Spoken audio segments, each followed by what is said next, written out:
Sair ou não sair do armário, eis a grande questão de 2026. Vem comigo que hoje é sem muita graça, terapia em grupo. Sair do armário, essa é uma pergunta muito engraçada porque não é nenhum tipo de pergunta que uma pessoa hétera vai passar, né? Enquanto para pessoas LGBTQIAPN+, existe esse break point, esse momento de sair ou não sair do armário, ficar ou não ficar. Vamos falar um pouquinho sobre isso hoje, lembrando que eu não sou terapeuta, muito menos terapeuta sexual, psicólogo. Eu estou aqui compartilhando apenas minhas informações de vida. Se elas forem úteis, já deixa uma curtidinha aí pra gente poder continuar amigos. Eu acho que sair do armário não é necessariamente a pergunta. Eu acho que a pergunta é por que algumas pessoas têm que ou já tiveram que esconder quem são simplesmente para poder existir. Porque se a gente para pensar sobre a sexualidade que foge do heteronormativo, foi basicamente isso até pouco tempo atrás. As pessoas precisavam esconder quem elas eram para elas poderem simplesmente existir no mundo. Caso contrário, elas seriam caçadas, assassinadas, mortas, e enfim. Digamos que seja 2026 e agora é ok você ser gay, lésbica, trans, enfim.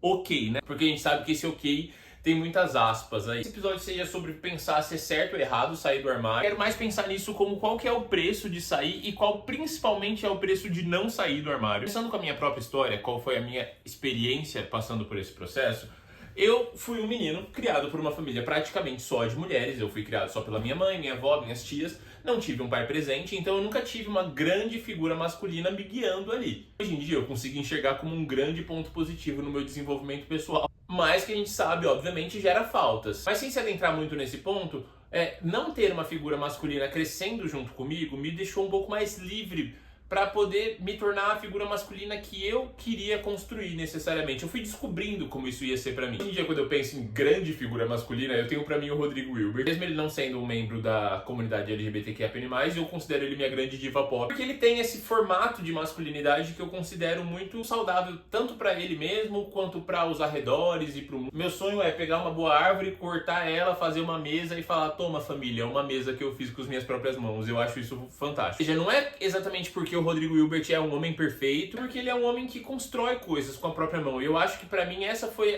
o grande modelo de masculino que eu idealizei pra minha cabeça. E claro, esse modelo de masculinidade ainda é super pautado em coisas extremamente heteronormativas. Mas foi o que eu acabei criando e associando na minha cabeça pra mim, exatamente porque eu tive essa liberdade. Ao mesmo tempo, eu sempre pude usar roupas que eu queria, me expressar da forma com que eu queria. Eu nunca fui boicotado por ser quem eu era. Mesmo assim, a sexualidade pra mim, eu só fui começar a entender e descobrir exatamente isso depois dos meus 20 anos. Eu fui entendendo que outros homens e outras figuras masculinas me despertam sim algum tipo de desejo, um processo de recusar esse desejo antes de fato experimentar essas coisas e descobrir que sim, eu era um homem bissexual e gostava tanto de homens quanto de mulheres. Hoje em dia eu diria que eu estou um bissexual bem se envolvendo com homens ainda, pra minha tristeza. Não é uma frase homofóbica de forma nenhuma, porque embora o gay seja gay, ele ainda é homem e a gente sabe que o homem é um problema. Eu falo isso como membro. Quando eu tava ali nos meus bons 23, primeiro eu passei por todo um processo de entender e aceitar isso dentro de mim, saber quem eu era e o que eu gostava e tá tranquilo com isso, pra depois eu chegar de fato pra minha família e amigos e falar: é isso, isso e isso. Eu já cheguei muito bem decidido dentro dessa história, tanto que eu falei pra minha mãe a seguinte frase, eu lembro até hoje: eu não tô te oferecendo nada pra você ter que aceitar, eu só tô falando exatamente quem eu sou. Pra mim foi assim que eu cheguei, entendeu? Mas isso porque eu já sabia que eu tinha uma família que ia me acolher de qualquer jeito. Essa não é uma experiência universal, na verdade é um grande privilégio que eu tive de certa forma, porque muitas famílias são muito mais complicadas. Sendo pra pergunta do sair do armário, eu acho que o armário ele não é um lugar. O armário ele é algum tipo de comportamento. Porque algumas pessoas podem ser assumidas por um grupo de amigos, mas pra família não. Ou são assumidas pra família e pros amigos, mas no trabalho elas são 100% fechadas. Sair do armário é um comportamento que pode ir mudando de lugar pra lugar, pessoa pra pessoa. Você pode ser assumido pra si, mas escondido pra todo o restante do mundo, ou pior dos cenários, você é escondido inclusive pra si, você tá em recusa com relação a isso. Esse armário ele vai mudando de endereço, de pessoa pra pessoa, de situação pra situação. Existem pessoas que conseguem escolher, como é o meu caso, quando contar, porque elas performam, e quando eu digo performam, eu não estou falando nesse lugar vulgar da palavra performance que a gente está utilizando hoje em dia, mas porque elas se comportam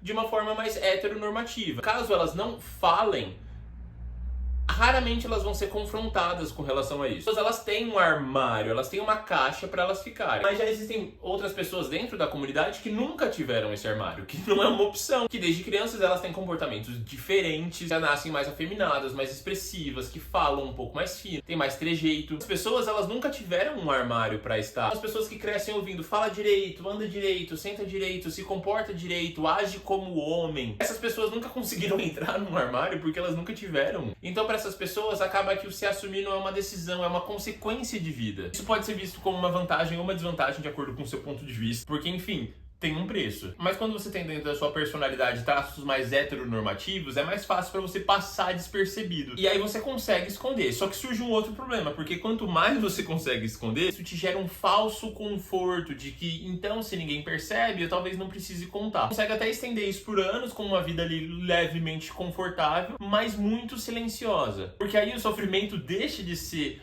de não conseguir esconder e estar exposto na sociedade, e sim de conseguir esconder bem demais. E aí você acaba criando uma carapuça, você meio que fica preso dentro de você mesmo. Porque existe um preço de sair, né? Sair do armário, existe um preço alto. Para muitas pessoas isso vai custar família, religião, casamentos, amizades, emprego, segurança, que eu acho que é um dos grandes pontos, porque em 2026 a gente ainda precisa estar falando sobre a segurança de pessoas LGBTQIA+, de simplesmente existirem e transitarem pelo mundo. Então nunca é só sair do armário, são diversas questões a considerar. Fazem isso sim se tornar passível a uma pessoa querer esconder ou não querer esconder. Minimizar o risco de sair do armário é até um pouco cruel, quando você fala tipo, só se assume, só sai do armário. Para algumas pessoas não é tão simples assim, a gente precisa entender. E vem uma outra pergunta, qual que é o preço de permanecer no armário? Porque também tem um preço, e na verdade eu acho que aqui mora a grande questão, porque esse preço consegue ser bem mais alto. E ele vai se tornando mais caro conforme o tempo vai passando na minha cabeça. Você consegue viver inteiro dentro do armário? Ou você vive numa versão editada de você mesmo? Você consegue amar alguém ou você precisa amar essa pessoa em silêncio ou num lugar oculto? Falando sobre uma outra experiência pessoal, eu estava conhecendo um cara há algum tempo atrás. Ele era assumido publicamente, mas ele não era assumido pra família por questões religiosas. Eu conversando com ele, a gente se conhecendo melhor. Nossa, mas se sua família não sabe, o seu antigo relacionamento era assumido? Ele falou, sim, a gente era assumido. Mas sua família não sabia. Ele falou, não. Mas vocês usavam aliança? E ele falou que sim, a gente usava aliança. Mas quando eu entrava em casa, eu tirava a aliança. Parece simples, mas isso tem um peso de esconder quem você ama, quem você o que você gosta. Você esconde parte da sua vida para as pessoas que tecnicamente seriam as pessoas que você convive diariamente. Isso cobra um preço psicológico muito alto. E isso cobra um preço relacional também. Por exemplo, se eu fosse esse ex-namorado que estava dentro dessa situação junto, para mim isso não seria aceitável de forma alguma. Esse relacionamento não existiria comigo. E para mim, se você tem que me esconder para sua família, então você não precisa que eu esteja na sua vida. Uma outra pessoa top, e aí tudo bem, essa vai ser a pessoa para você. Não é por um egoísmo da minha parte, mas é porque simplesmente essa é uma condição mínima para mim. A gente não pode estar juntos oficialmente, então a gente não precisa estar junto. Você se qualificar dentro desse armário, existir como uma versão inteira de você, passa a não ser uma opção. E isso, pra mim, hoje em dia, não seria considerável, entendeu? Para algumas pessoas pode até ser, algumas pessoas conseguem terminar a vida assim.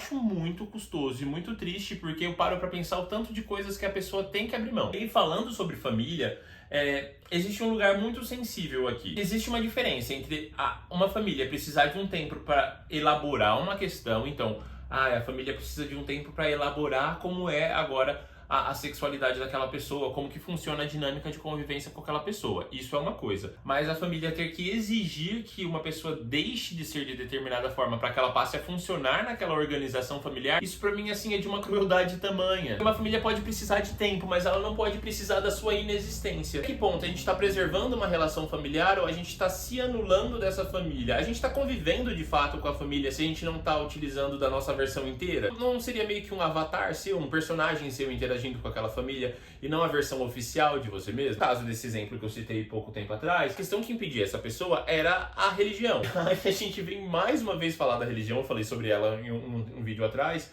sobre como a religião ela geralmente gera esse conflito, né? E aí, mais uma vez, vale a pena esse preço? E eu não tô falando sobre todas as religiões, a gente sabe que existem religiões onde isso é muito mais bem aceito e religiões onde isso é muito marginalizado ainda. Acredito que existem muitos ambientes religiosos onde sim é possível você amar a Deus. sem odiar partes de você mesmo, mas isso ainda não é uma constante. Então, enquanto isso não é uma constante, a gente ainda precisa levantar sobre algumas religiões e algumas igrejas, círculos religiosos, onde o ponto é esse pagamento, que você precisa pagar parte dessa fé com o anulamento de quem você é, e pra mim isso é um outro preço altíssimo, que talvez não valha a pena pagar. Agora já trazendo para um mundo mais atual, eu acho que a gente está começando a ser mais inteligente, e quando eu digo inteligente eu tô falando de uma forma ruim, sobre como organizar esse armário. Tem novos armários. Uma pesquisa recente mostrou que o número de pessoas assumidamente homossexuais vem diminuindo. A gente entende que esse número de pesquisa não necessariamente condiz com o número de homossexuais que existem no mundo, porque isso é quase que uma constante, né? Homossexuais sempre existiram e vão continuar existindo,